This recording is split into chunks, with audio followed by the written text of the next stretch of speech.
Seuraava harjoite pitää sisällään kotelosta vetoharjoitusta kuin myöskin maalin vaihtamista pienellä alueella. Lähdetään liikenteeseen ase kotelossa. Tehdään rauhallinen veto suoralla liikkeellä. Työnnetään eteenpäin ja toistetaan tätä niin monta kertaa, että periaatteessa pystymme tekemään sen silmät kiinni ja myöskin laittamaan aseen koteloon ilman, että meidän täytyy kääntyä katsoa, että missä ihmeessä se meidän kotelo siellä mahtaa olla. Seuraava harjoite tehdään muuten samalla tavalla veto. Katsotaan meidän maalia ja meidän pitäisi osua siihen tähtäinkuvalla suoraan. Toistan tätä. Vedetään kotelusta.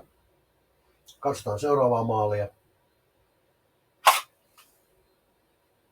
Ja tehdään veto ja harjoitellaan tätä. Tämän jälkeen, kun tuntuu, että meni vähän liian helpoksi, laitetaan ase koteloon.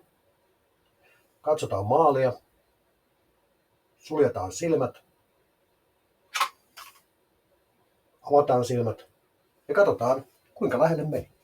Ja harjoitellaan niin kauan, kunnes silmät suljettuna